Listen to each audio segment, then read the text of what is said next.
lama sudah tak bersua. Kita kembali ya sahabat dengan program seputar tokoh organisasi perburuan atau STOP. Nah, tak berlama-lama, kali ini kita akan membahas tentang tokoh perburuan dunia yang mampu menjadi presiden di salah satu negara di Eropa dan membuat perubahan. Siapakah beliau? Dia adalah Lech Wałęsa yang merupakan seorang politisi sekaligus aktivis buruh di Polandia. Dia merupakan pendiri sekaligus pemimpin Serikat Buruh Komunis Independen Solidarność. Dia dianggap sebagai tokoh yang menyingkirkan komunisme dan memperkenalkan demokrasi di Polandia, serta berjasa dalam pengurangan hutang luar negeri. Wałęsa juga adalah penerima penghargaan Nobel Perdamaian pada tahun 1983. Berikut biografi dari tokoh karismatik jutaan buruh di Polandia ini.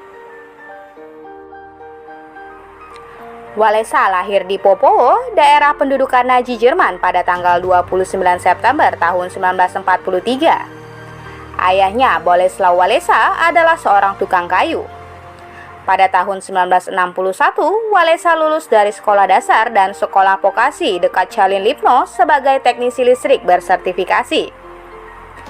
Dia juga bekerja sebagai teknisi mobil di tahun 1961 hingga tahun 1965 sebelum menjalani wajib militer selama 2 tahun dan lulus dengan pangkat kopral. Kemudian dia bekerja di galangan kapal Lenin pada 12 Juli 1967. Pada tanggal 8 November 1969, Wałęsa menikahi Miroslawa Danuta Golos yang bekerja di sebuah toko bunga dekat galangan kapal. Keduanya pun dianugerahi 8 anak. Saat karirnya tengah terbangun, Wałęsa begitu peduli terhadap isu-isu buruh. Di tahun 1968 juga, dia mengajak rekan-rekannya untuk memboikot aksi protes yang mengecam serangan kepada mahasiswa. Karena karisma yang ia miliki, ia menjadi pemimpin yang mengatur aksi protes ilegal di galangan kapal Lenin pada tahun 1970.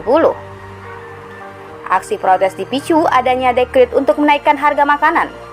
Saat itu dia menjadi salah satu kandidat ketua aksi mogok. Aksi mogok itu berakhir dengan korban tewas dari buruh sekitar 42 orang dan sangat mengejutkan cara pandang Wałęsa akan perlunya perubahan. Wałęsa akhirnya dipecat pada Juni 1976 karena keterlibatannya dalam serikat ilegal, aksi mogok dan kampanye mengenang korban aksi 1970. Dia berganti-ganti pekerjaan karena Wałęsa selalu terlibat dalam berbagai aksi buruh. Karena namanya sudah masuk dalam daftar intelijen Polandia, dia juga pernah beberapa kali ditahan. Di Juni 1978, dia menjadi aktivis gerakan bawah tanah Wolne Związki Zawodowe Wybrzeża. Pada 14 Agustus 1980, dia kembali menggalang aksi mogok di galangan Lenin. Aksi mogok yang berawal dari galangan kapal kemudian merambat ke seluruh gedang sebelum menyebar ke seantero Polandia. Wałęsa menjadi ketua panitia mogok antar Polandia yang mengkoordinasi gerakan mogok baik di Gdansk maupun di 20 daerah lain. Aksi itu memaksa pihak pemerintah yang diwakili Mieczysław Jagielski untuk menandatangani perjanjian Gdansk di 31 Agustus 1980. Perjanjian itu memberikan hak bagi pekerja Lenin untuk mogok dan membentuk serikat buruh independen yang melahirkan Solidarność. Wałęsa menjadi ketua organisasi itu hingga 13 Desember tahun 1981 tatkala Presiden Polandia saat itu Wojciech Jaruzelski mengumumkan keadaan darurat negara. Pengumuman itu memunculkan penangkapan terhadap sejumlah aktivis Solidarność, termasuk diantaranya Wałęsa, serta menyatakan Solidarność sebagai organisasi terlarang. Wałęsa dipenjara selama 11 bulan hingga 14 November 1982 di Cilice Otwock dan Arłamow. Pada tahun 1983, dia kembali ke Gdansk sebagai teknisi. Wałęsa mendapat penghargaan Nobel Perdamaian. Pada Agustus 1998, dia adalah pemimpin 2 aksi protes di galangan yang menuntut adanya proses transformasi di Polandia. Komite sipil yang dipimpinnya berkembang menjadi inisiatif politik dan ekonomi secara luas. Hasilnya, Solidarnosc dipulihkan secara hukum. Pada Agustus 1989, dia membujuk mantan tokoh Partai Komunis untuk membentuk koalisi pemerintahan non-komunis di blok Uni Soviet. Hasilnya adalah parlemen mengangkat Tadeusz Mazowiecki sebagai Perdana Menteri Polandia non-komunis pertama dalam 40 tahun terakhir. Merasa tidak puas karena banyak koleganya yang cenderung bekerja sama dengan komunis, Walesa memutuskan untuk maju menjadi calon presiden. Dia akhirnya memenangkan pemilihan umum pada 9 Desember 1990 setelah mengalahkan Mazowiecki sebagai kepala negara terpilih pertama dalam 63 tahun sekaligus non-komunis pertama di 45 tahun terakhir. Selama masa jabatannya, dia menerapkan rencana Balcerowicz untuk melakukan transisi menuju ekonomi pasar bebas dan privatisasi.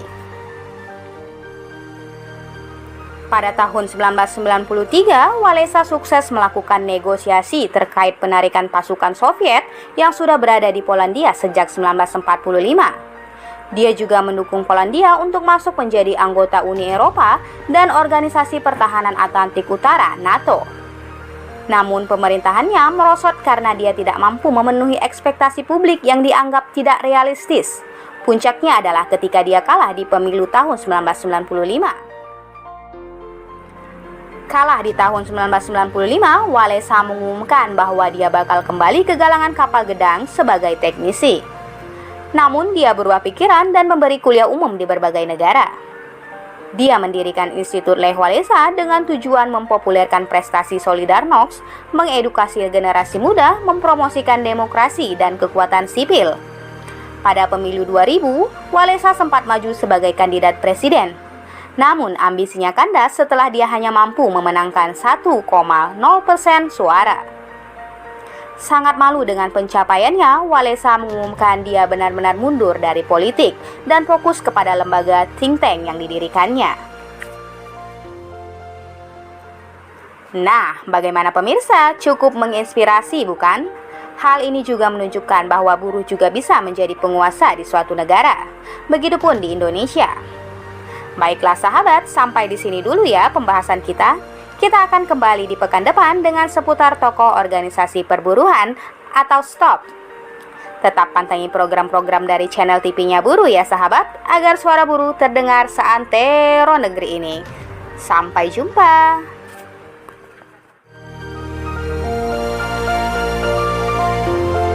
Demikian kabar buruh hari ini.